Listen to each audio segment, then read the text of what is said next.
Hi, welcome to the Nest Files. I'm Sammy. And I'm Olivia. And today we have Elianny joining us for our first episode.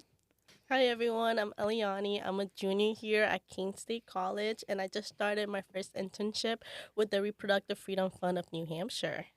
So, for our first question, we were wondering, is there like a personal experience or connection that got you interested in this organization, and like how did you get there? Yeah, so I was actually born and raised in the Dominican Republic, and over there we don't have much of like any reproductive system or anything at all. Like the education they give is basically like don't do anything and you'll be fine. Like over there, they don't have any help for women to like go get help and get assistance with anything with abortions or anything like that. So I think that was like my first like peak when I came to the United States, and I was like, wait, this is something interesting that I'm like, wait, there's people actually out there that want to help women and help them out with things like this. I was kind of wondering, is it more localized or do they do like national? Because you were talking like you're from the Dominican. Yeah. Do they have programs similar there than here? Like, what does that look like, you know? They don't really have like something over there in the Dominican Republic. It was more like I never seen anything like that in the Dominican Republic. They do have an organization. I don't remember the name on the top of my head, but it's called like the Hope or something like that. But it's like in the DR, and they're trying to like help out more women over there. Cause like at least when I used to live in the DR, at some point my mom, she was pregnant, and when she went to the hospital, like they didn't have like the correct services for her, and she ended up like losing the baby. So that was like a big thing because it was like not even the actual doctors knew how to help, and no one was there to like support her in that moment. Yeah. So when I came here and then I saw like organizations like the Reproductive Fund of New Hampshire, and they're here to like support women, give them the option of what they want to do, and give them that support financially. It's like, wow, that's amazing. Yeah. And I was just thinking about this for viewers or watchers who don't Hmm. actually know what the Reproductive Fund of New Hampshire is. Yeah. Could you just give like a brief explanation of what they do and kind of their mission and goals? Yeah, of course. So I have their mission right here. The mission for the whole thing is the Reproductive Freedom Fund of New Hampshire removes financial barriers for anyone receiving abortion care or from New Hampshire through direct services, funding, and movement building, guided by patient needs. So basically, like if you're anyone that's like considering or thinking of like needing an abortion, or if you're trans and you need someone to help you and get you to a clinic, a safe clinic, they'll provide someone to drive you to the clinic. They'll provide financial support for the whole thing. And it's no questions asked. Like, they're not going to, like, sit you down and, like, interview you and see, like, oh, like, blah, blah, blah. Like, no, they're just going to, like, you need support. We're here to support and help you. Mm. Yeah.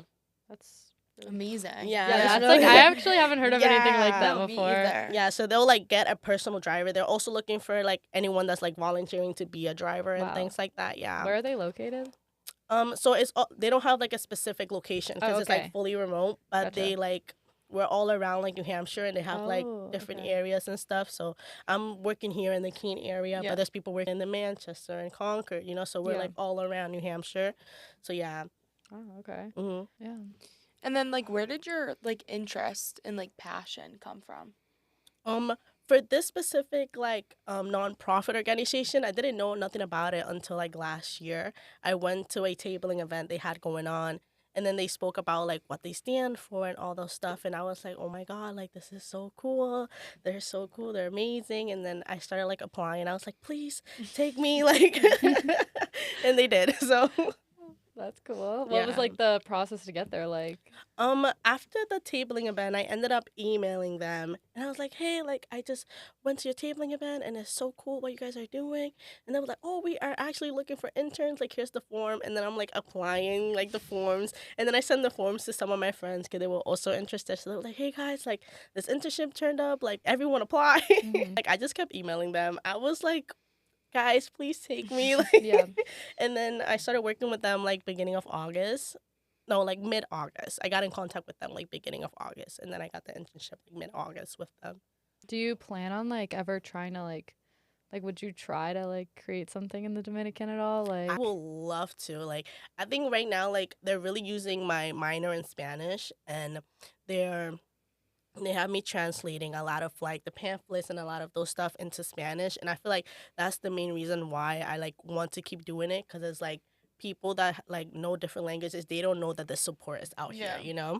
So it's like if I can help anyone like translating this information in Spanish so they know that there's people out there that like actually care and want to help them out, I feel like that's the Yeah. best I could do. I would love to like do maybe a nonprofit organization in the DR or support the ones that are already over there, because I know there's a few. I just like can't think of Yeah. like the name on the top of my head Yeah, of right now. course. Yeah. And like when you're working at the internship, like what does a day look like? So the internship is fully remote. Okay. So I have a meeting every Tuesday at like 11, and we just go on of like, okay, what is my week gonna look, you know? And then I have contact with my manager, and then I text them whenever I need help or anything like that. But a week for me usually looks like I was working on translating pamphlets and their business cards. And then the next upcoming week, I'm gonna be working on a newsletter, which is basically we just write down like the information that's going on in the pro fund, and we send out emails to people that have already donated or people that want to donate and things like that. And then kind of like since starting this work, how do you like plan to continue this after school? Like you're obviously using what you're working towards with your degree Yeah. right now. Do you plan to kind of continue to try to help out with these types of programs when you Yeah, graduate? I would love to continue doing something like this. I don't know if I'll continue in like the nonprofit way, but if that's the way I'll go, then sure, like I'll continue doing that. I really enjoy like the work I'm doing, and I really like that I'm able to use my Spanish for something good. Cause ever since I started the school, I feel like I'm losing my Spanish because I'm like not talking to Spanish to Yeah. anyone around me. So like the fact that I'm practicing on my Spanish and I know I'm like helping those people that don't know that this help is out there for them, if I'm able to translate like hey, like in Spanish, like hey, hay ayuda, like there's help, like I would love to do that Mhm. for as long as I can, you know. Yeah, of course. That's really powerful. Mhm. I just think it's awesome Okay. that like you guys are all helping all these people. Yeah. How did it feel like when you first started to like do this work? Like was it like really empowering? Like was it like if you Yeah. probably feel like so good getting able to do this and stuff like Yeah, I was at first I was actually scared because it's like, oh my god, like this is so like big girl job, and I'm like, so I was like really scared. But then the minute I started, like everyone is so nice, everyone's so welcoming, and they're just like, we're here to help in any way we can, you know. And that's what I'm saying. Like, if anyone is interested in like doing anything like this, like just go for it. Cause like myself, like I don't know everything about reproductive freedom. Like I'm still learning right now about reproductive justice, and it's like everyone there is like there to teach you and like welcome you to like learn. Like that's the biggest thing. Just come here and learn as much as you can. And I think I'm just excited to just like keep learning. Like before I was just like interested in it. Now I'm like passionate about it. And I feel like the more I learn, the more I'm gonna be like, okay, like this is something that like I wanna continue doing and evolving in, you know? Yeah. Like what is your message for like people who want to like learn more about this or who are interested in getting into the organization or like an organization similar to this one? I'll say the same thing. Like, don't be scared to like reach out. Like, even if you don't think like you're knowledgeable enough to like do something like this, or you're scared, like really just try. Like, it does not hurt to try, and all you're gonna be doing is helping others in your way. Like, knowledge is such a powerful tool. Like, even if you don't think you know anything right now, you might learn something tomorrow, and you're gonna be like, oh my god, I can help someone with this.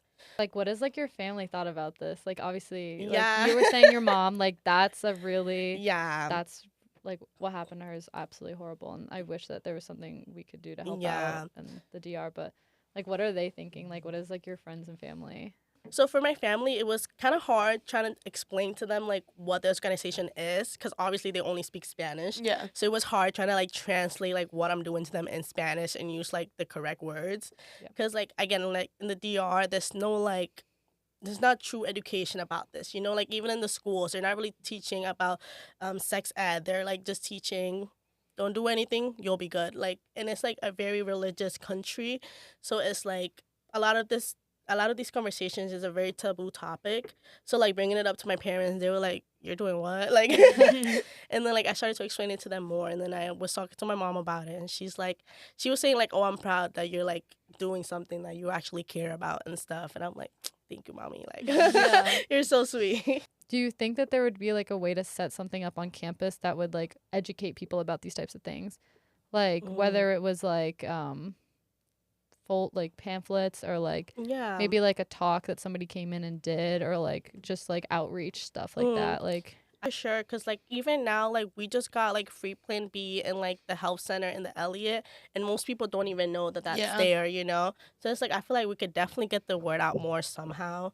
Like even Femco, like the club, like they also got some Plan Bs and stuff like that they probably giving out at some point. And I think it's like a lot of people on campus don't know that there's people here around that are like helping out and things like that. So definitely we could figure out a way to like bring the word out more. Message for the people watching. Yes. Don't be afraid to reach out. We have resources here on Yes, we campus. do. There's lots of people willing to help out around here. If you see me on campus and you need help, stop me. I will help you, Yes. trust. I will get you something. Sammy and I might not know the right approach, but we'll try our best and We'll direct, try and find of you course. something. we'll direct you, and we're always here to help. The Elliott Center is a great way to go Yeah, the first. wellness center. The wellness The center, wellness yes. center is a great place to go. Yes. They have free condoms, Plan B, what else? Contraceptives. They have a bunch of stuff. Contraceptives. They have a bunch of stuff over You there. could get tested. Don't forget to get tested. Oh yeah, they do testing over there Mhm. too. I did not know that. Yes. Is there anything else you'd like to say to anyone watching at all? Like viewers, anything? I don't know. I think we went through a lot of stuff. I think the main thing is just like don't be scared. Just put yourself out there and try new things. And again, knowledge is the biggest resource you will ever get. So just get educated and yeah. And what is the website for them? If you could say it just so people can. Yeah, like- so it's the Reproductive Freedom Fund of New Hampshire. So if you put that in Google, it will pop up, and they have like a whole area where you could sign up if you need any help or any assistance, or if you want to sign up to be a volunteer as well. There's another site right there for you to volunteer. Beautiful. Yeah. Well, thank you so much for joining us. Thank So you. much. Thank you for watching this first episode of Into the Nest. Yes, make Yes. sure to like and subscribe and comment and follow our Instagram. And if you know people who would want to be on a podcast or interested, just let us know, DM us or comment, reach out. That's great. Thank you for watching. Bye. guys. Bye. Oh wait. Bye. Bye.